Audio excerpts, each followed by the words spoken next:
One look, give them whiplash. Speed drop with a big flash. Hi. Welcome back to fanSERVice podcast. Your favorite podcast, hopefully, if you have like taste. It should be. It should be. At this point, we've been doing this for so long. You should really be fucking with it. You should be fucking with it. Because we fuck with you. How you doing? How are we feeling? We're filming this on... How are we feeling? How are you doing? That's someone else's thing. I don't like to see. Can't say that. I'm sure that's trademarked. Is it? Is she safe? I don't know. I hope that she's okay. Don't. We are filming this on International Women's Day. Yes, we are. How are we feeling as a woman? Without the rest of it. How are we feeling sincerely as a woman? I love being a woman. I think it's great. Too. I love being a Black woman. Mm-hmm. I love being the blueprint. Yeah. And yeah, how are you feeling as a woman? I'm feeling great. I had a migraine all day. Because I'm a woman. And then I was snapped out of it by the great, beautiful sounds of FX and Sistar. And oh, really? Yes. It helped me a lot. I also am really into that 404 New Era song by Kiki. I'm getting back on board with my girl groups. Okay. I'm finding the ones. Okay. They're all young, so I feel old as shit. But their songs are doing it for me. Okay. That's the one that Tan did the 4/4 okay. And I was like, this is cunty. So I was like, I kind of like this song. It is very dancey. I mean, it's obviously there's a trend happening currently, but I'm really enjoying it. And I was like, okay, honestly, I kind of hit with this song and this album. I like these girlies. They're children, but I like these girlies. That's what I feel like when we discovered Heart to Hearts. Yes, because they're also children. They are. They're very yes. Yeah. Triple S too. Like you're like, yes. Well, these are too many children. Yes. Just too many. Just like a lot of young people debuting, man. So many kind of crazy. It's too much. But speaking of young people debuting way too early, we're gonna jump right back into our jump. We're gonna dive in. We're gonna swim. Third gen. Yes, the third generation. It's time to talk about that generation. That third generation, the one that did it. Now, obviously, and it may be again like a subjective opinion, but I see it as like first gen is obviously where they got their footing of what would become the industry, whether good or bad, and then the second generation is where they truly like, this is who we are. Mm-hmm. This is what we're going to categorize under the greatness and grandness that is K-pop.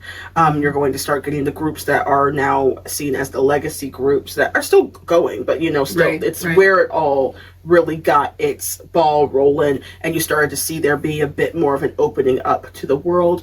And then you get to third gen where that world is your oyster a little bit. Yeah. And you start to see that everything kind of shifts to create kind of the grandness that K-pop, as opposed to just it was already grand in Korea, I feel, but it became like, oh no, this is a cultural piece of our element. Yeah. And so third gen really hit that mark like head on. Yeah. You can definitely see a switch for third gen, at least for me, because I wasn't, again, I'm new to this. But you can definitely see a switch where the third gen, like, they still kept the colorful, they kept the polish, but it also has, it's a bit more like directionally sound. Yeah. Which it sounds weird because like I think of what's the name? GOT7's Just Right video. Yes. With the girl, and they still have the bright colors. Mm-hmm. They're still young. There's still some kind of nonsense of like Bam Bam's in a bowl of Fruit Loops, right? Yeah. But at the end of the day, there is doable choreo for everybody. There is a sound meaning that makes your audience, especially younger women who at this point are the majority of K-pop fans, feel like heard, seen, respected, all that good stuff. But you're also still seeing like a strong use of your visuals, a strong, like all of those really clear individual jobs that group members have in K-pop are visible in that video, and I really like that. Yeah. And I feel like at the end of second gen, like whether it was the 2NE1s, the Big Bangs, the even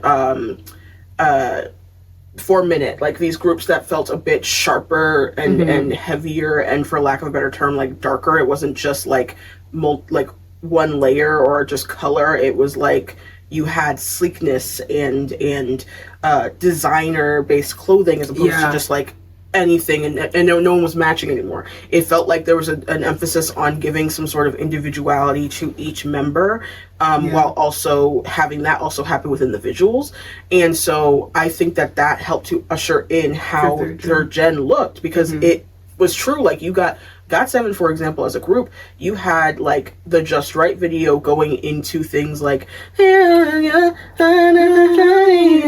like things like that all the way up, and you're like, oh, you can do so many different types of concepts. And that's what I think was changing. The concepts, I think, became a lot clearer and deeper defined in third gen, where it became not just, oh, there's a comeback concept change. It was like, no, the concept was like center stage. And it's interesting because you said, like, before, the girl groups really had like three ways it could be, right? Yeah. It was the crazy girl group, the sexy girl group, the cool girl group. Yeah. And I think now it's kind of interesting that we still do kind of have that breakdown, but you can start to see, like, they can have members within the group who might have just one of those elements. Yeah. And I think that the girls, like, the cutesy concept started to kind of mold into a different version of itself, where it became, there's like this new version that's like cutie girl power. Yeah. Or like sexy girl power. Right. Or like harder girl power. Like, it was very different. And I think that was happened because of and yes, it's used as somewhat of a gotcha, the whole like westernization of K-pop thing. But what that really meant, in my opinion, before the actual music styles that were of the time, was more so that it gave broader experience for the acts to give. So instead of it just being like, and I still love that, like the Girls' Generation, just a GGG video, you would get now an EXID, like up and down, which is very, very different. Still colorful, still sharp. The visuals are gorgeous, but it does not, it's a bit, more suggestive, I'll say. Right. And not in a problematic way, in my opinion. I still think it was... What group did we watch that did the video where they were in, like, the Saran wrap? Oh, that was Orange Caramel. You know what? Yeah. Fucking iconic. So iconic that it was copied by a white woman. Cough, cough, Katy Perry. The second gen idols started to have their big moment as soloists during third gen, and they started to have their hand in, like, designing things and having a bit more of that. Like, I would gladly buy something from G-Dragon before I buy something from Katy Perry's little thingy.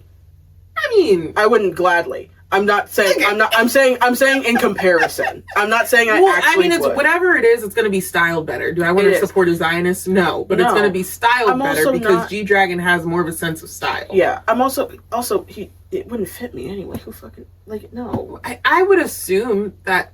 Why would I assume that he would be an inclusive designer? I'm so fucking stupid.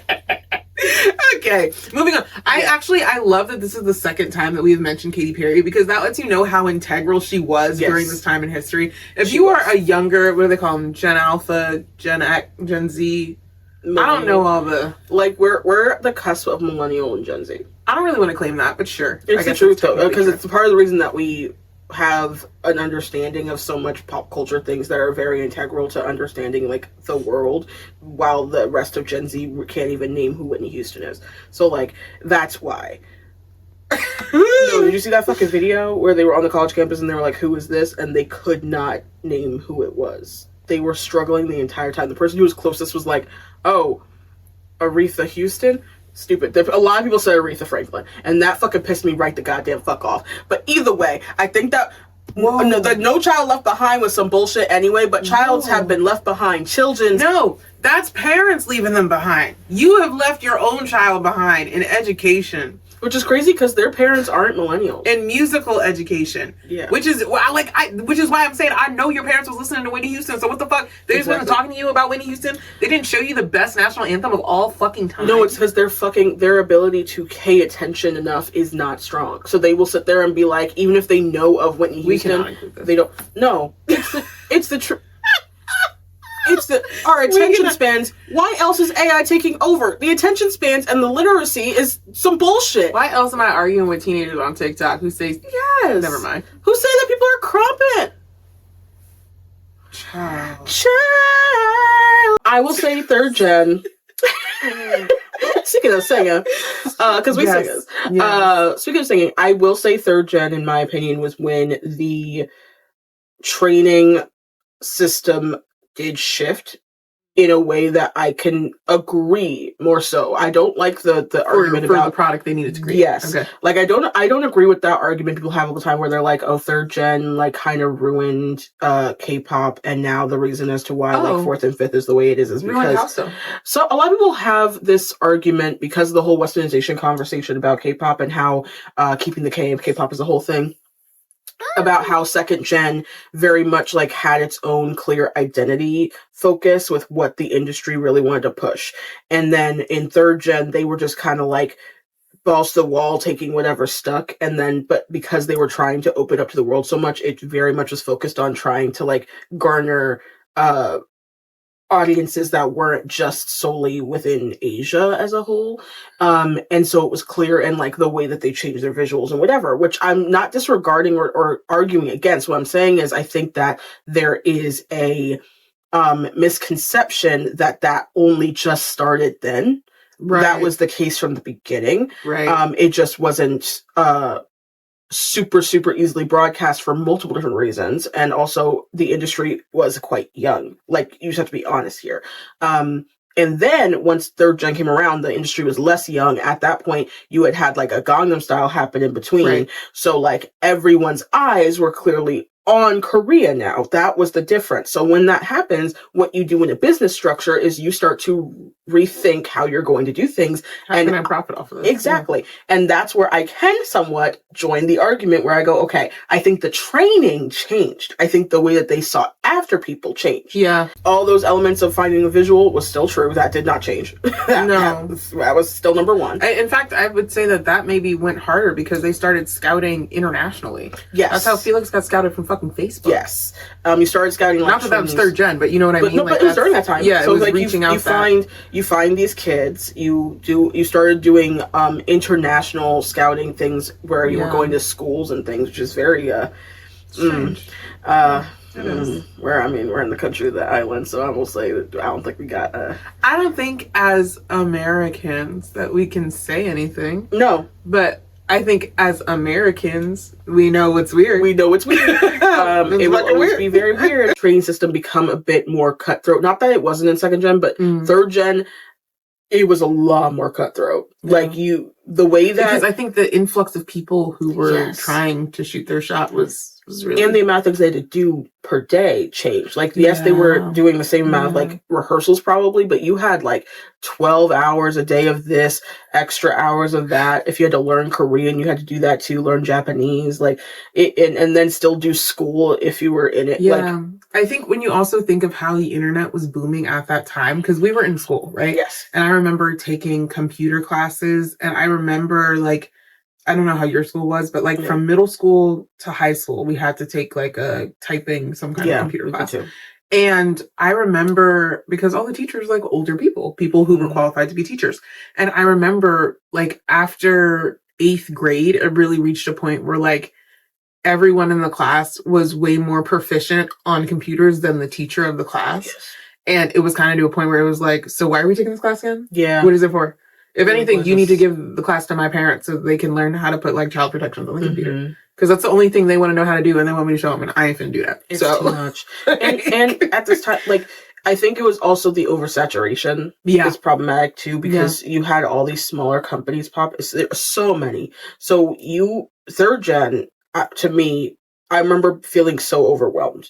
Because, and somewhat how I feel now, but for different reasons. But it was just like a new group was debuting like every 5 seconds. Yeah. And I was like, oh, I'm a girly pop who I have an attention span. I do. Like, I can have a lot of space for a lot of different things. I'm not always a fan of everybody, but if I like the music, I'm a listen. Like, I'm that. Yeah. So like, second gen time frame, I was sitting there listening to Girls' Generation. I was sitting there having in shuffle for TVXQ. I was sitting there, everyone was having a little moment. Yeah. Even the ones that I was like, oh, Tiara, like all the, like somebody. But then I'm like, I love that there's a Tiara and a Kara. I love that. Kara came later, but I love Kara. I love Kara. Why not? But But that was the stressful part. Literally, it was like, oh my God, we have all these. I was like, oh, another one. Oh, another one. Oh, another one. And the thing was that all of them had good debuts in a way. I will say, okay. I definitely will. I love them down. I didn't like the GOT7 debut song, but I liked them as a group. I don't remember the name of the song. That's how much I don't listen to it. We're gonna have to look that up. We're gonna look it up. Insert here. I was watching people's debut regularly because at this time as well, like this is 2011 onward, like we're in high school and all my time is spent on the internet or having to deal with stuff because that was the norm. Like we were Facebook people, like we were all like starting up on all them other shits, like all of the shit. So I wasn't allowed to have social media at all, which I think is smart. Sure. In theory, yes, but when it comes to us having a podcast and becoming content creators and having to edit videos and stuff, I'm very stunted, and Adia is really good at it, and there's a clear reason why. And yeah, that's bullshit. So anyway, but I'm stunted in other ways because I'm like, hey, look at this monkey. Oh my God, you and this fucking monkey. I've stopped paying attention to this. You saw What's a Face went to the zoo? I did. Okay. Okay, girl. She went to visit the fucking monkey. I hope he's okay. He's doing fine now, so she doesn't have to visit him at all. He's doing fine. What's his name? Punch. Yeah. And I'll be calling him Juice. If you were black, black people would call him Juice. So, don't be a menace on Juice. Whatever the hell. I wasn't allowed to have social media. I wasn't allowed to have a ton of unfettered access to the internet. I did, however, my parents really valued music and they really valued the arts. So I was allowed to have an iPod. Yeah. And I had an iPod and I downloaded all my shit illegally from LimeWire. And I remember there was like 1 or 2 K-pop songs that I downloaded by accident. I did not know that's what I was downloading. And I downloaded them. And they stayed on the playlist. Can't tell you who they were. Can't tell you what they were. That's okay. But that was probably like my first interaction with K-pop. But I feel like I distinctly remember being like, what? What's happening? Yeah. And I'm pretty sure it had to have been this like 2nd, 3rd gen time frame, yeah. And I didn't know, like I didn't even think I knew people at the time who were like into. I'm sure I went to school with kids who were, but there wasn't like where I grew up. There wasn't a club, a community for it, anything like that. Like there was no. Yeah, it's interesting because I think about like the exposure that I would have had to certain genres and certain things, and it's like if you don't have some diverse people in your life who are going to expose you to new things, you should try to do that. You should try. And listen, they can look like you, but let them be fucking different. Let people be different. Listen to your friends talk about their weird obsessions. You might like it. Let them be different. And also like be proud of your weird stuff. I think that sometimes we get very buckled down with wanting to feel like it's not cringy, the things that we enjoy, because enjoying things too much for some reason is weird, unless it's like male dominated based things to enjoy. And that's for everything. I'm speaking on like it's even sometimes frowned upon to like, I don't know, like opera or ballet or theater, you know? That's the other thing I was going to say. Yes. Okay, so for me, when you were talking about like, oh, I'm going home, I'm on the internet, I was going home watching like Miss Saigon and like Phantom of the Opera Broadway bootlegs on fucking repeat. And the worst part was we had like a family computer that was like connected to fucking dial-up that was in the office, you know, like right off of that kitchen. So like where the dog crate is. So it's not even like I am obscured in any way. Like you have to walk past me to get to the downstairs bathroom. Everybody is watching me sobbing, watching Why God, just like, oh, they're meeting in the stars. Like I'm fucked. You know, I don't know if I feel like that probably didn't age well as a musical. No. But I think the music as a child, you know, as a child getting into musical theater, storytelling, I loved it. But I think the funny part is like the through line, because I was doing the same thing. The problem was that I was doing too many things at the same time, which is why my ability to narrow things down is a struggle. Because the fact is, I would be sitting there and I'd be like, okay, let me watch this whole Sunday in the Park with George PBS Pro shoot phenomenal. On YouTube. Yes. Watch it. Bernadette Peters, Mandy Patinkin and Bernadette. Oh my god. Ooh. And yes, I know that Ariana Grande and Jonathan Bailey are doing it, but what, know your history, okay? Learn your ancient texts. We're now losing the ancient we're text. losing the. Anyway, but I would be literally ending that sobbing after Sunday, and then I literally go, all right, we are it, we are it. Very overwhelming. You know what? But not because you're like, that's deep. I need to pick me up. I did it. I needed to pick me up, especially if I watch like Parade or some sad ass shit. I'd be like, I was not watching Parade. I was, because I was not in deep cut Jason Robert Brown territory. I was in my Taeyang bag where I was like, I need to understand the suffering of others. That's because one thing about Black people, we love gossip. We do love gossip. Which is why we have a whole podcast where we can talk about some stuff. We're not talking shit, we're talking the real. We love the mess. Not to be mistaken with the real, which was not real. Oh, I was thinking of AT's The Real, my bad. Oh, I was thinking about the TV show that was anything but. But yes, but now you're in this third gen area, and we would be remiss to not speak on the fact that this is also where you got the groups that, I'm not going to say that second gen didn't have their own level of toxicity. Oh shit. Okay, we're going here. But the groups became bigger. And by bigger, I mean like a lot more eyes, a lot more fandoms, a lot more interaction and ability to interact outside of just Korea and Japan and those areas. So when that happens, you garner a larger fan base. And as we know in fandom culture, parasocial culture, and nature, that opens and breeds up space for more people who are going to pit people against each other. It was very competition based in third gen. And it became clear not just because of fandoms, you can't blame it on them. It was done industry wise. Right. And even the way the music shows went and the way that they were like looking for results and album sales, everything became so much more cutthroat, which I also think is why the training changed. The training was no longer centering on flourishing heavy talent. I think it was finding people who they saw as talented and then going, okay, you now are trained in the way that we want to train you to make this group the way that it is. Right. They already had an idea of a group, and they go, all right, let me have you fit the mold of this thing, and then we're going to release these groups that are not completely unsimilar to each other at first glance. And that's why a lot of conversation that I hear about them being, a lot of groups being similar, I'm like, yeah, you're literally releasing 100 groups a year. There's no way they're not going to be. I will say, I do feel that a lot of the, especially the third gen girl groups, they do have a similar look when you look at them,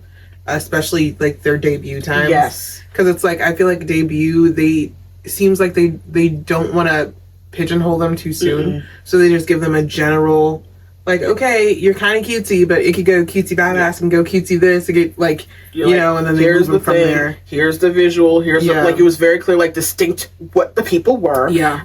Everyone had a clear position in third gen, very, like, more in depth. You had a lot more, like, fan cafes and everything that spoke on, like, their blood type and height and weight. That's always strange. I don't like that. And then all these other added elements of like stupid information, like I like pizza.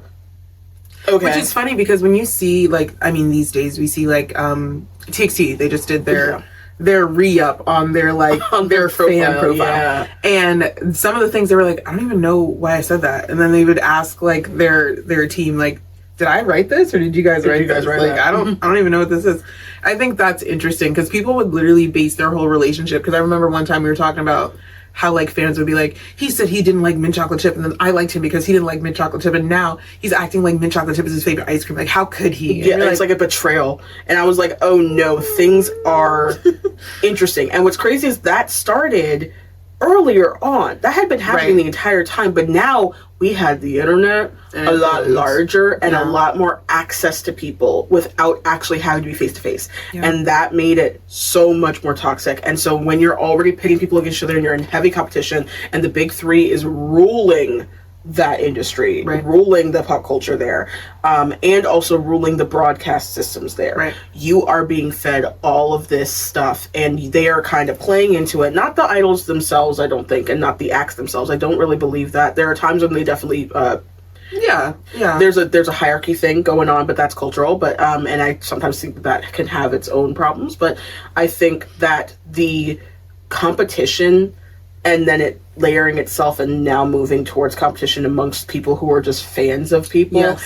That's where that really began to get kind of dicey, even for myself. I was like, oh, I'm starting to see things get kind of mean. Like, I was like, okay, like, y'all really hate this group, like, or you really love this group, and so because of that, you don't believe anything. Like, everything became very weird. A lot of conspiracy theories, which some are more realistic than others. Yeah.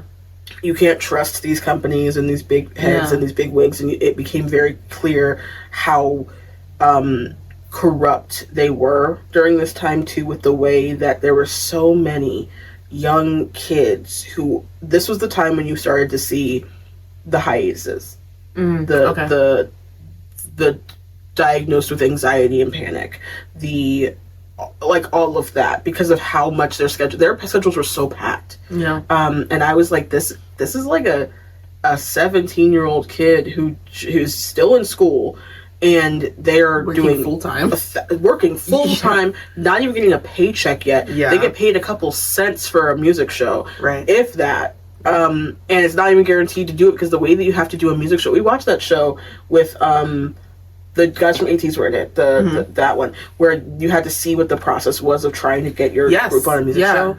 And I was like, this is the AT drama is actually really great for that. I forget what it's called. It's great. We'll plug it in right here. I love it. Imitation. Yes. Imitation. Shout out Jung Yeo. Shout out Lee Jun Ho. No, that's just your baby, and you can't forget about him.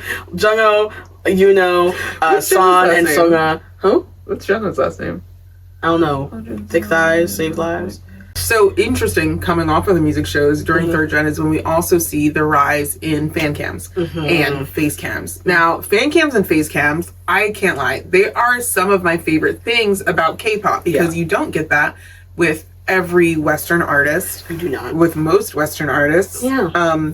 And I think it's so interesting because, like, for me as a performer, I do like seeing the reactions to themselves, to the fans, to what they're doing, because, and I think we've had conversations like this before too, where you can see, like, especially with people like Heesung and Jungkook, when they hit a note and they're like, it's not bad, it's not flat, but they're like, it's not what I wanted. Yeah. And you can tell, because, like, especially as a performer and as a perfectionist, there's things that you're like, and even like moments that are so beautiful, like the first time, if you watch a face cam for a group, the first time that they hear their fan chant for a new song, right? And like the smiles that they get, it's so heartwarming, and it's so genuine. And I think those are some of the moments of K-pop that aren't so incredibly manufactured. Yes. That it's nice to have that, to see, like, these are real people. These are truly people who enjoy the relationship that they have with their fans at times. Yeah. Yeah. And it also gives, like, one element of the trainee system that I think is kind of cool, that I don't think is as heavily pushed and focused, because I don't know if it can be seen as it has to do with the whole visual heavy leaning thing, but the expressions thing I think is really cool. Yes. Because I love the lock-in. Yes. The moment of, like, I know what my perspective is, I know what the point of this is, I know what I want to show, so I'm gonna, like, be really, like, steely, or I'm gonna be, like, really cute, or I'm gonna be, and it's fun to watch. I think that's something that Western artists miss as well. Having a clear objective for songs. Go to a K-pop concert, it's not, to me, it's not a concert, but it's not a musical. It's something in that gray area in between. It's theatrical. Where it is theatrical. Yeah. It's performance. Like, you get a plot, you get a set, you get, like, these weird VRs in the center, or VCRs? VCRs in the middle of the concert that are, like, they're running away from whatever the danger is, and then they come out and they're like, fatal trouble, and you're like, this makes sense. Yeah. I get the story, you know? So I like that K-pop gives you that. It does. And I think the interesting part is, like, if we were able to combine the two, where it felt authentic while also having that, it would be Yes. grander. And I feel like there's few artists who do that, you know? Yeah. So I think that a lot of it is based off of production of stuff. So like even Western, that is something that they are big on in concerts, is the production of the concert. Yeah. And so you'll be like, that's what we're gonna do, because a lot of artists in a Western lens will be having a fun time and doing a fun thing, but it's not always performance based. Most of our stuff isn't based in performance anymore. It used to be. That used to be our biggest export. Is heavy performance based artists, and if not, heavy artistic performance. So that was how it was. And I think K-pop, they realized, how can we make it so that people are like, I need to keep watching, like obsessively so. And it works, because it does make me want to watch obsessively so. And I'll be honest, I think it's the majority of the Asian diaspora. Like it happens in Korea, but also Japan, also China. China loves a big to-do. They love drama. Oh my god! Their stuff reminds me more of, if I'm being honest, as someone who grew up with concerts? That, of an opera. Like how an opera is set up. Everything for a Chinese act feels like there's multiple acts. Like we watch, even their dramas. Because we're gonna talk about them later, but I have to bring up. We watched that Andy Lau concert. He's gonna make it into every episode. Andy Lau, I love you. I love you, Andy Lau. I love you. Andy Lau, please be a guest on the show. Please be a guest on the pod. He don't give a fuck, and I don't care. I love you. Who we are. I love you. I love you. Well, you can't say that. This is a man who's had severe stalker issues. I don't think you should be saying that. Not like that. We enjoy your work. So. I enjoy your work, and then I was enthralled. He was because remember, it started with the aliens. Yes, and then he traveled back in time to World War II, and was having some nice little a nice lady of the night, and then I don't know where it was going after that, but his shirt was off, and I was like, I'm loving it. It was, and he was pulling the pigeon and letting girls touch him, and I was confused, but it honestly felt like a contemporary opera. It always feels a little off. Something's weird. Yeah. But it made and there wasn't a ton of choreo for that. No. But it was still engaging. It was so engaging, because I was like, I want to know. And he was singing. He was singing. We got a new favorite song. We can't pronounce it because it's just a dash. Honestly, iconic. Iconic. It's like that TXT song. It's just like the dash. And then you're like, oh, okay.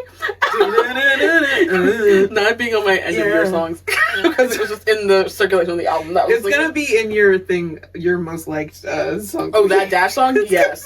That dash song might be my number one song of the year. And that's funny, because a bunch of albums have not come out yet. So we're gonna see what happens. Yeah, true. Because I'm dedicated, okay? Living through that time in high school and getting to interact the way that I did, and also even now looking back, even though yes, they have the same issues and problems that second gen had, that fourth gen had, that fifth gen has, everyone has those same problems and issues. It's literally an integrated piece of the K-pop industry. Third gen was really fun to be a part of if you kept yourself guarded from the online fodder of it all.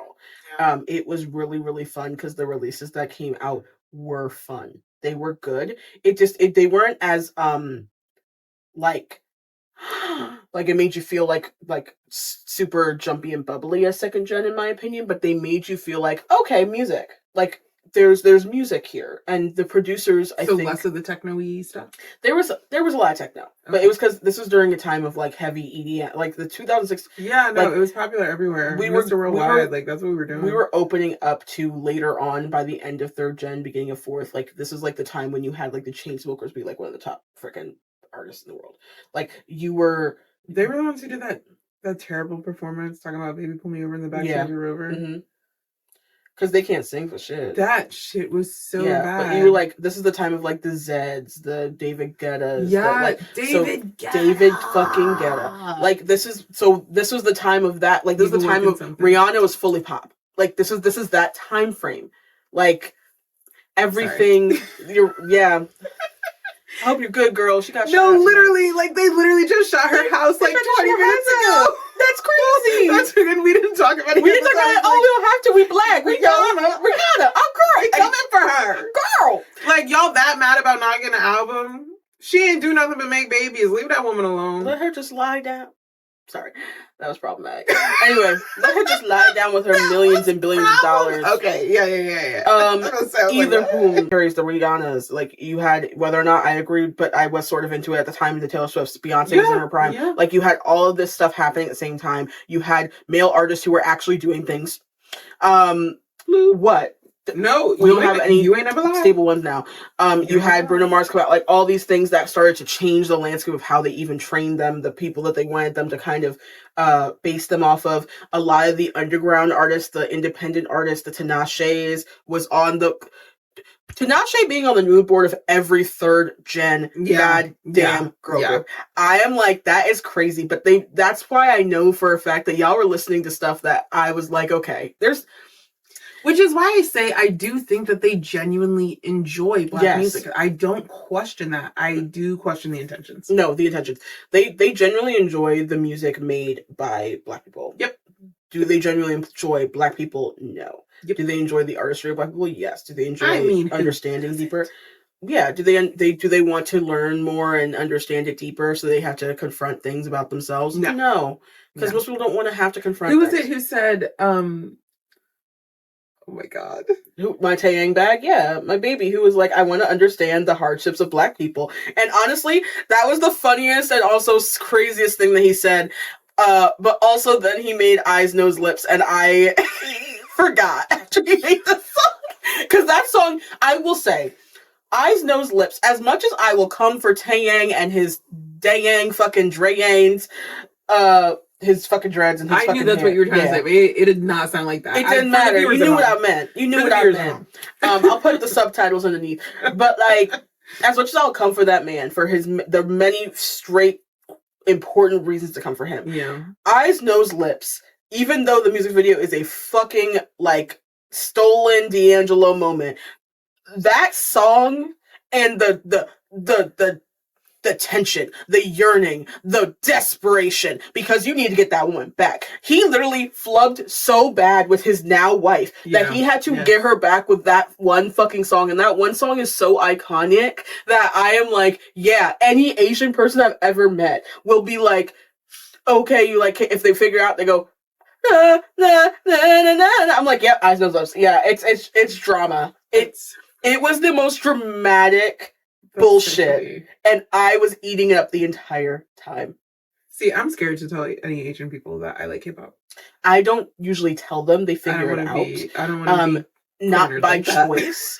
It takes a minute, and what happens is it's more so because they are like, "Oh, you went to ATs. Oh, you. Oh, right, like, yeah." Because I guess we did post that. Or like, oh, you have, I don't know, like Mingy in the background of your phone, like stupid shit. You do. It changes to other K-pop idols. No, it's other things too. It has other pictures as well. It has mostly K-pop idols. It has 3 different pictures of K-pop stuff, and then 1 picture of a onesie that technically pertains to K-pop, but not really, and then my beautiful fucking face and hands and nails. And you have a photo of your face as your screensaver from Beyonce. Okay. Honestly, self-love. Yeah, I support that. I looked fucking amazing. I look great. Yeah. And it's in case I'm somewhere and I go, this is what I do if I have effort. Like if there's effort involved, this is what I look like. I need to remind myself and others so that I feel good. We're gonna jump through a couple of acts in 3rd gen that really like. Yeah. Okay. 8. Cool. Let's do it. They did their shit. Cool. EXID. Yeah. I love EXID. And I think the funny thing with them is that I definitely fell off the train pretty quickly with them, but it wasn't my fault. I think it was the fault of how they were managed. But they had that song Up and Down, and they also had like, that was the moment when fan cams, I think, became like a moment, right? Because they were giving like, oh, okay, we are locking in, we are centering on every girl, and I think that they had at one point like some of the most watched fan cams like for a group. Oh shit, a girl because they because they were just eating. And then Up and Down was just like that. It was everywhere. It was everywhere, and it was because like again, simple choreo. Everyone was doing covers of the choreo. Like it's easy, but it was also kind of like funny choreo, which I think was fun to do at that time. And the songs, the way that things were being produced was very layered and fun, and you could tell it was definitely during the David Guetta time because it was like heavy sax, heavy this, heavy horns, whatever, and adding to the elements of how the music came. But yeah, they're credited as the beginning of the fan cam culture. That's kind of where they settle. I love that. Yeah, I do. Learn your history, kids. Learn your history. Beginning of fan cam culture, for real. Yes, watch an EXID fan cam. They actually do eat. I think I should. Yeah. Now that we're plugging it. So when we were doing research for this, one of the most interesting stories to me was Vix being kidnapped by the daughter of the Prime Minister of Kazakhstan. So apparently she was a big fan, and she was able to pull some strings to be like, hey guys, let me redirect your bus. Yeah. When you got into the country. And that manager was listening. And, you know, I guess don't hate the player, hate the game. You know, she didn't cause any harm to them. But I'm sure that's very scary to be an artist in a foreign country and to not to be able to be like, hey, why are we not at the hotel yet? I only have like 3 hours to sleep. What's happening? And it's because like some girl is like, I just really want to meet you guys. Yeah. And I think that's what's really weird about that. I'm not gonna lie. Productions have gotten a lot heavier for sure. Things. But I am surprised that it has not happened again. Yeah. Yeah. Well, only because I'm like, someone has the audacity and the money and the resources. Like, yeah. Or maybe they have and we just don't know, you know, the NDAs. But I find that to be so interesting, but it's also part of the reason as to why, like, during this time, travel information started to be shared a lot more in a way that I feel is problematic. Airport fashion became a thing during this time too, so people started paying attention a lot more. That's important. Yeah, so we're getting a lot of the non-mandatory K-pop staples come in during because a lot of it started technically with a lot of the second gen people like groups and idols, but they became like pieces of the culture in third gen. Like, this is something that you do. It's part of your job now, and that's interesting because now you gotta be like, I want to go sleep on a plane. Yeah. Why the fuck do I have to look at you with my neck pillow? Why I gotta be wearing that for them fucking Kendrick Lamar Celine jeans? They tight. I'm tired. I don't want to wear jeans on a plane. Yeah, that sucks. It sucks. Even though they want us to dress better on planes now, which who says who? Child. A lot of the girl groups were really, really cool during this time, like Kara. I think they're super fun.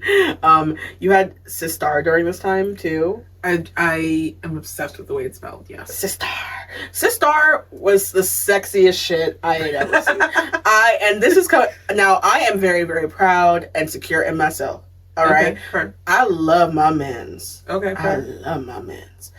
I respect the beauty of a woman, but Sistar made me go, oh, I need to get in the gym immediately. I was like, this is hot. I was like, and yes, there was some interestingness because they were definitely like tanning and stuff, but it wasn't like in a problematic way. In my opinion, it was more so tanning the same way that like the white people here were tanning. Yeah, but like not looking orange or just, you know. Oh, well. Okay. Just to give a little bit of bronze. Yes. Okay. It was to give a little bronze. Yeah. And it helped with their whole thing. Because like some Koreans can tan. You know what I mean? Some of them are just tan, and you're like, oh, this is nice to see. But I think it really helped to give their visuals something a little bit different in their videos because a lot of it was like summery and like fun. And they were definitely a bit more just like, they were the one that had that, oh my god, what is the name of that song where they just like pop their butt for no reason.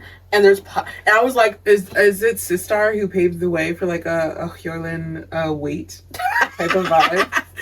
Is that what we're getting I don't know if they paved that way entirely because she do be popping her butt on the beach. She do.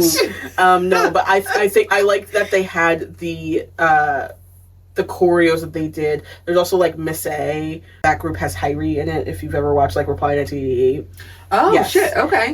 They were the ones that had that like something, and they were all in the black outfits. They were like being all sexy. That was sexy. Like that was. It was a fun time. There was still a bit of heavy interaction still in the beginning of third gen between groups. You saw groups on variety shows together. You saw them doing TV shows together. You saw them doing covers of each other's songs, and not just at the year-end ceremonies. I'm talking about like just in general throughout the year. And I think it's not that completely ended during the time. It's just that the obvious competition thing started to change how these companies had groups interact. So if they were in direct competition, they no longer were heavily interacting with each other. Like during this time, we're gonna get to those groups, but like when Twice popped up and when BTS popped up, they were doing things together a lot. Which has to be tough, because I'm imagining like you take these kids from, okay, maybe not take, they willingly sign up to leave their hometown, to leave their families, to be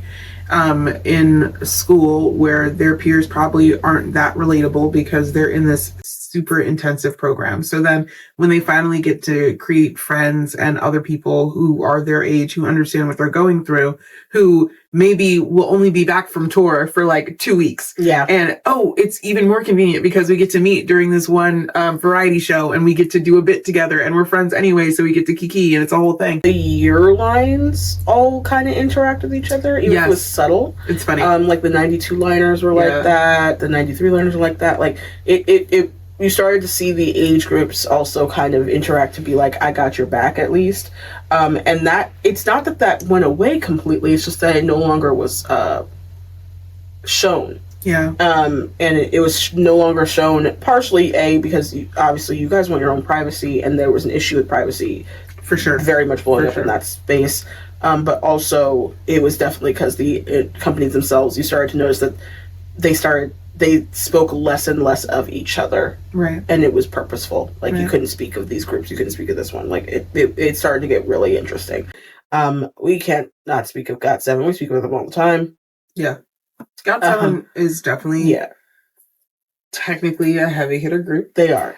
They're actually one of the groups from this. I mean, a lot of groups from this gen are still going, but I don't know that I would say that they're as successful. I think EXO and GOT7, you really see them like all the time. Yes, you know? yes. And for GOT7 at least, and EXO too, even if it's not the entire group, you're gonna see one of those members. I think for GOT7 they just have more members, so it feels like they're always around. Yeah. But you know, even in EXO, you see Kai, who has like a super successful solo career, still does group work. Yes. For GOT7, I mean, almost all of them have had a pretty decent solo career, which is kind of crazy when you think about it. We have multiple members from GOT7 who have done like festival-ish performances by themselves.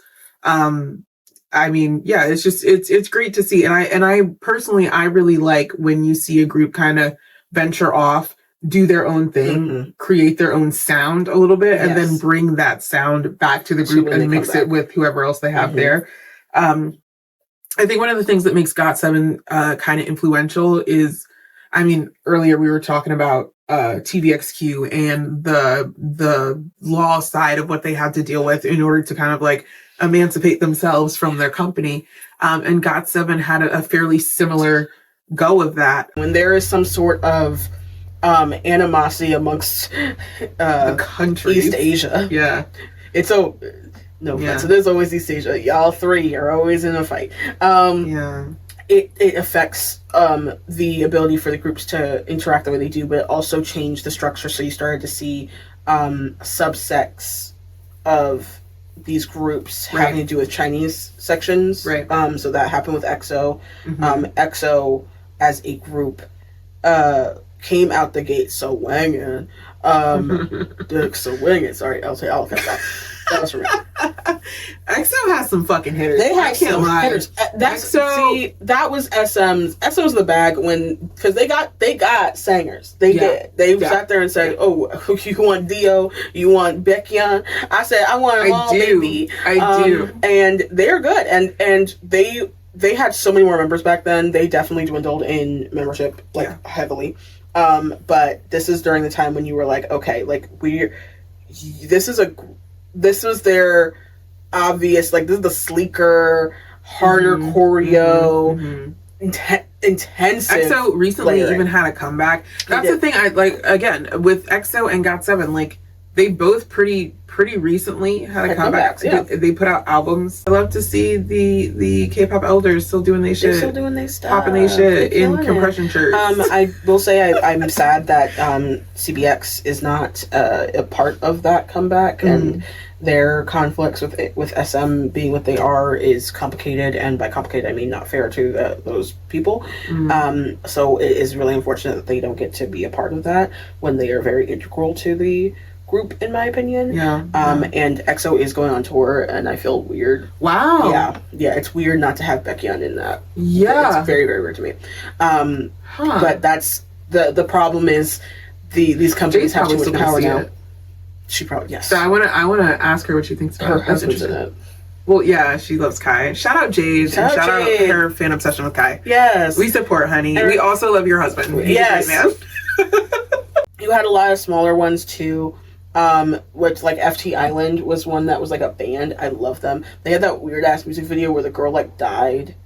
Yeah. And like they were in a church. Yeah. I was like, what's going on? It was drama. Because the music videos were so well thought out. The music videos during this time it was so good. Well thought out. Yeah, I agree. Oh, God, I agree. It's like so good. And like, yes, FX was still doing their thing at this time, so we're not gonna sit here and pretend like they weren't. Brown Eyed Girls was there. There's like all like the which they definitely were involved with second gen a lot too.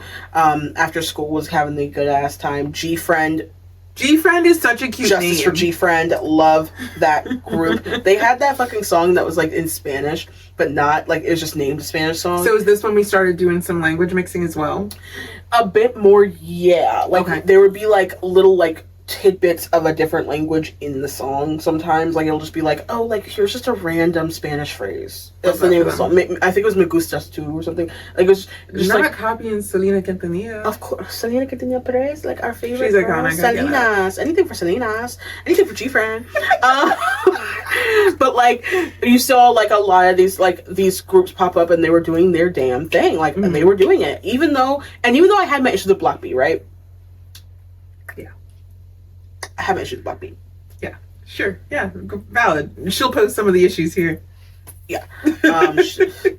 Shouting out 7 Seasons, aka KQ, for that. Which is interesting. Hold on. I know you want to move on, but like for 2 seconds. So 7 Seasons rebranding themselves as KQ and then debuting ATs and then having the same issues that they had with Block B of doing some culturally appropriative racist shit. I find very interesting. So when we have these conversations online where people are like, ugh, I can never stand that group. Like they did something that was so offensive to black people. I can never stand that group. First off, baby girl, honey boo boo child, which group didn't do something offensive to black people? Hate to be that guy. What I will say is the response back, instead of being some like bullshit of, well, I didn't know, like nobody told me, and like just kind of moving on. Yeah. I did like Hongjoon's response. Hongjoon responded, and we talked about this in our microaggressions episode. But I want to say like that, from what I understand and from what we looked up, especially when we were looking into Block B and all this other stuff, we delved into it a bit more. Hongjoon's response was not the response of KQ. No, that was Hongjoon's specific response. Yeah. And so I do think that there is something to be said for that. I'm not saying he's amazing, give him the Nobel Peace Prize, he should be the leader of the NAACP. The argument that is always had is that there is, when people are like, who are the big 3 groups, boy groups and girl groups of 3rd gen? And I have a very clear answer that some people will not agree with. I will shout out like a 101 and other groups too that existed in that time who were also humongous and amazing. But it's almost abundantly clear who the big 3 of all of them were. Okay. For the girls, we cannot talk about Blackpink. Blackpink in your area. Or as the sister says, in the nursery. I don't know why she fucking does that. She finds it so funny. Because the way they say it. Blackpink, the obvious YG's answer to anyone, he literally said that, told CL that she was ugly, and then proceeded to say, I'm going to make a pretty version of your group. And so that's Blackpink. No, I will say I used to be a fan of Blackpink. I'm not gonna sit here and just trash some people. They're having an interesting time right now. They came out their debut song "Whistle." I remember the day that shit came out and Bubaya and all that shit. I was like, whistle like a missile, bomb. It reminded me. Here's why. It was dumb, but it reminded me of second gen and third gen, that little like crossover crap that very much worked with Blackpink in the beginning. Their performance was also a lot heavier back then. Things have just changed a lot. Right. But I thought that their reason for being was very clear from the beginning. It wasn't everyone's cup of tea. It still is not everyone's cup of tea. It is no longer my cup of tea. But I can't sit here and pretend like they were not and are not the biggest female product out of that country in the history of the country now. For sure. Like they did so much in terms of like the fashion world and everything too, and now all four of them are very successful as soloists and in their own different adventures. It's a whole thing, but it would be remiss to not speak on that influence and say that they are not, possibly not the top girl group out of Korea, but also the top girl group of the third gen. Then, and they were near the end, so that's, a whole other conversation. Twice would be the other. Twice was made on a TV show that I didn't watch.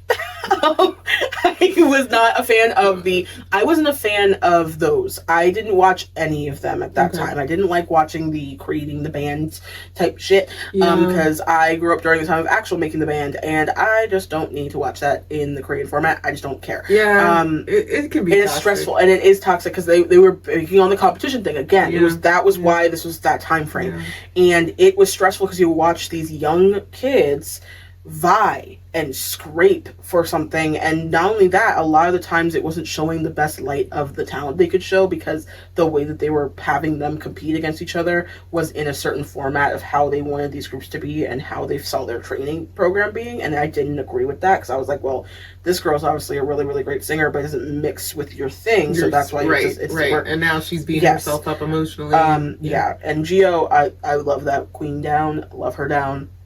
She was a trainee since she was way too young. Way too young. She celebrated her 20th anniversary of doing this, and she's younger than us. So, like, yeah. It's like me in dog sport. Yeah. It's a lot. And she was a trainee at JYP at, like, 10. Meaning that her parents sent her to be with adult people at 10. Very overwhelming. Did it make her really, really good at expressions and being able to perform? Yes. And she's a really, really great leader for Twice. I really love that group. I think that they have shown that they have longevity. Their tour currently that is still ongoing in America is doing really well. They had a really well-sold comeback last year. They've been doing a lot of collabs. They collabed with the K-pop Demon Hunters thing, so they've been doing really, really great. I'm really happy for them, and I really do root for them because their songs, when they do come on the playlist and you don't even realize it's Twice, you are just like, I feel so happy. And then you're like, oh my god, I do feel special. I feel special, or TT, just like TT. What does that even mean? I don't know. Who cares? That's what they do. And also their dances are fun to do. That reminds me of the second gen thing. They very much remind me of Girls' Generation in that way. The next group that even got me close to liking a little dance moment like Twice was New Jeans. Yeah. And they still did some like. And I was like, this is too much. But I liked it. I did like it. They were fun. I was. The third gen group, that's girl group that I think owned that generation without question would be Red Velvet. Yes. Red Velvet was my shit. Yes. That was my girl group of that time. Yeah. Because that sangers. You sang the house down boots. Are they SM? They are SM. Yes. Now there's issues there because SM does not know how to handle their people. Does any company? No. But SM is really bad at it. We can say that right now. SM and YG, y'all come for Hive real heavy, and I'm not saying that they don't deserve it. They do. But Jesus Christ, we're sitting there looking at SM and YG, and we're forgetting that SM was in prison too. Anyway, YG was in prison.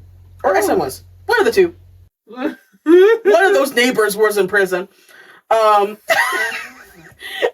Anyway, You and this replacement are fucking sending me. hey, I love that for you. yeah. I love that they My gave you favorite this thing. content. They gave me something. They gave me something to use all the time so I can stop saying nigga so much. Neighbor. They gave you this bit. They gave me this And bit. they didn't even know. Oh, go ahead. Oh no, but Red Velvet, they were the first K-pop group to perform in North Korea. Oh, okay. They were also in that Trolls movie, so they like had a bit of a little crossover moment there. Yes. I love Red Were Velvet. they the first K-pop group to be in a kids movie like that? No, Wonder Girls had their own movie on Nick. Oh, shut up! Yes, back before you just Nick know this Cannon information ruined their off the entire top. career, in my opinion. But that's neither here nor there.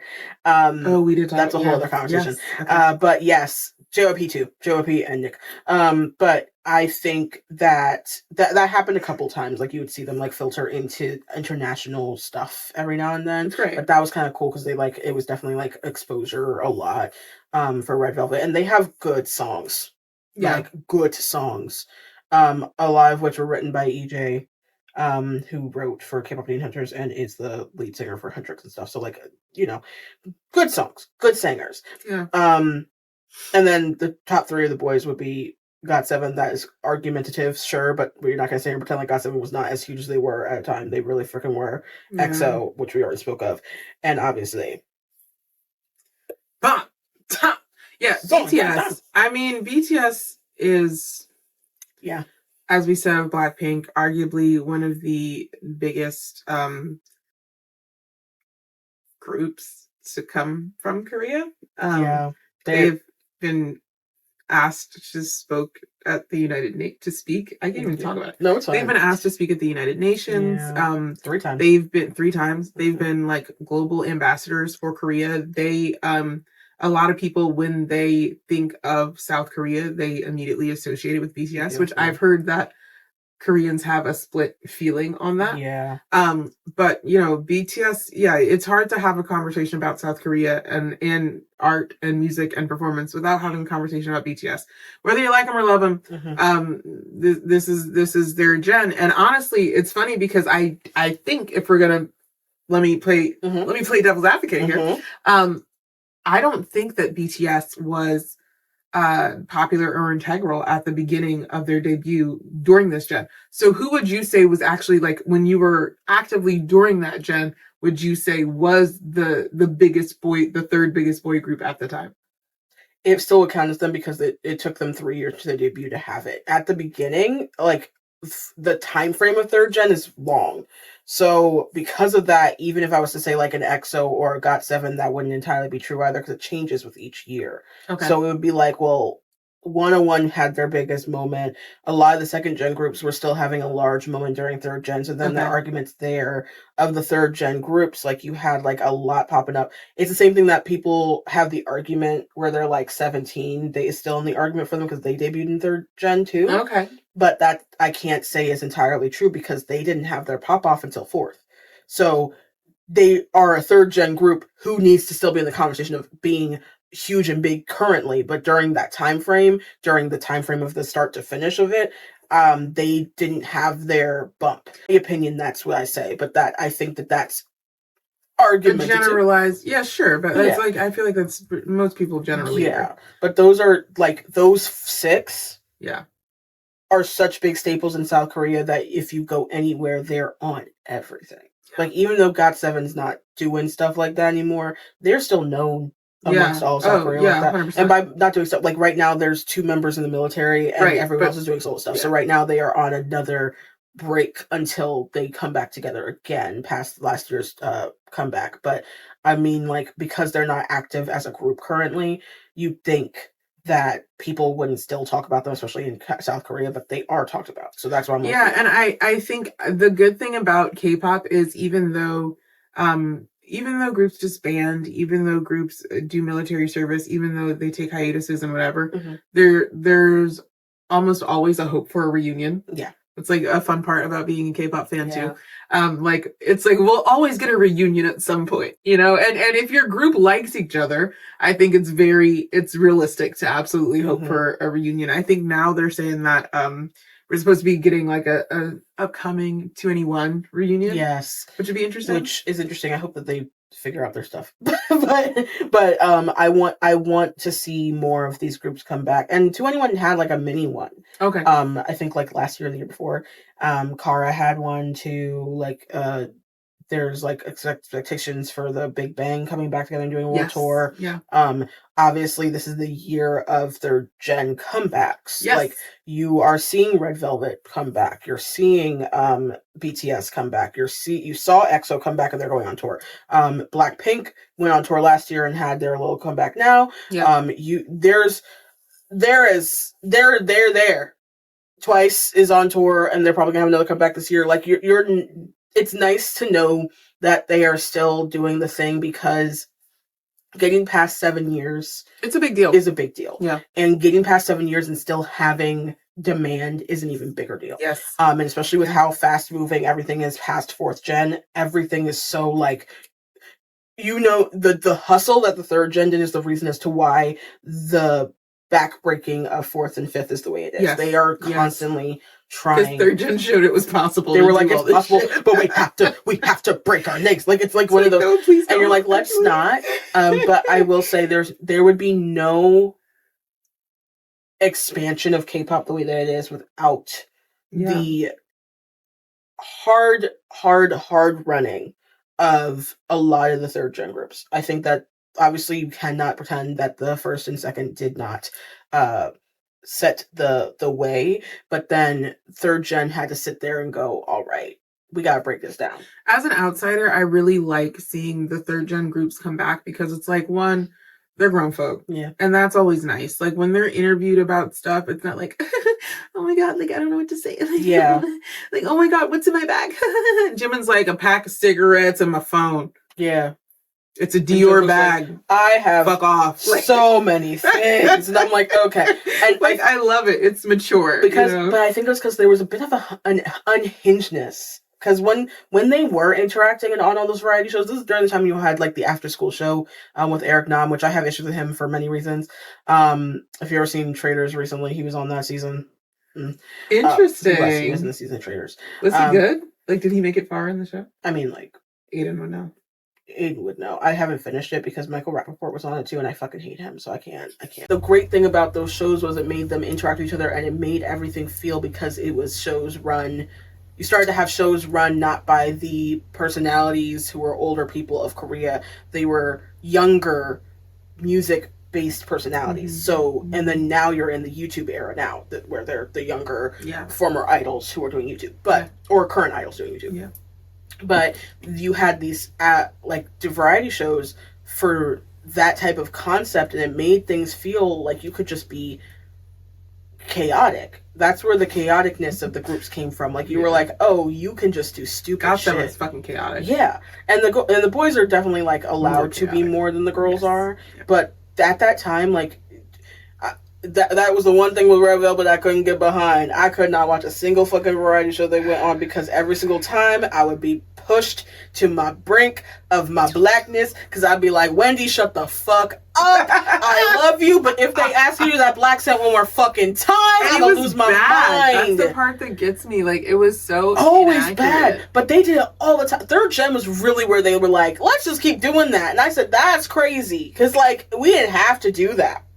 Because at that point, y'all were, like, doing stuff here. Like, a lot. Like, you could have stopped. And then they did, because they no longer have them doing that on the variety shows now. Yeah. But it's because... I would love to have our own variety show where we have K-pop idols come on, and you're like, great. So, like, do your watermelon bit. Your Black Michael bit. Now, I will have Soup and do the watermelon bit, but it's a different... That's a different watermelon bit. Subin, what is wrong with you? Dio. Yes. What is your serve of the week?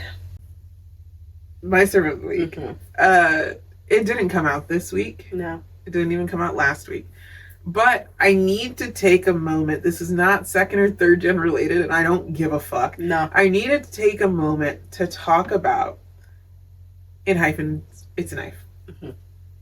Stick with me, kids. Not even just In Hyphens, It's a Knife. Specifically, Sunghoon's Afrobeats version of It's a Knife. Why did he do it? And why is it the best one? It's so good. Why is it the best good. one? Like, who saw that coming? No, seriously, who saw it coming? Because I didn't. And I'm not saying that I didn't think that he had the vision, right? But Park Sung-hoon comes off as a very, like, straight-laced, I'm in the suit, I'm minding my fucking business, sometimes I ice skate, shit gets done kind of ass Korean man, right? And so for him to bust out with that shit, like, because it really is a knife. It is. It stabbed me in the uterus one night and ruined my day. Oh yeah, the fan cams got her. It did. Yeah. I'm a normal I just have to put that out there. I'm a very normal person. It was not that it was like exactly what That's not abnormal. I know. I'm just saying. I just like my body. Anyway, that's not abnormal. I don't think that's abnormal. Do you guys think that's abnormal? Sung-hoon, I'm normal. That's the concern. Okay. No, I'm just letting him know. So okay, he's darling. scared because he hears about the fact that wrap it up. Okay. That's a great serve though. Thank you. I appreciate it. Yeah. Adia. Yes. What is your serve of the week? My serve of the week. Honestly, I have just discovered this song, and I mentioned it a little earlier. It also has nothing to do with third gen. It is current. We said, fuck this generation. No, we lived during it. We're fine. We got it. Like, we know. We got all them big-ass groups. They all coming back. They doing the damn thing. Like, we're about to see them again. We're proud of you, boo-boo. You're the same age as us, and your knees are not fucked up yet. Allegedly. I want to shout out Kiki. I really kind of like them as a group a lot right now. They are, I don't know how old they are. I have not done a deep dive. I just haven't been doing that for a lot of the new ones. I probably should. But I just didn't care before. Well, no, because remember when I did my little Hearts to Hearts deep dive and I found out that they were selling skin bleaching cream and I was like, oh. Yeah. So sometimes not doing a deep dive. But then that makes me do the thing where I'm doing it to make myself more comfortable, and that's not fair. Right. So, but I like their song 404 New Era. I was introduced to the song solely because of Kang Taeyeon of TXT fame.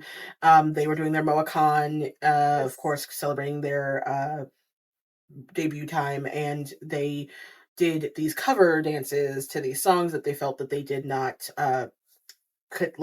it wasn't giving them, and so they did like things that were they're miscast. Yeah. If you know theater, it was their miscast, and so he decided to do 404 New Era by Kiki, and I was like, what's crazy is I had heard the song on TikTok before, I just didn't know who it was, and I was like, okay, it's probably like Stacy and Mix, one of them girls, because they're fun.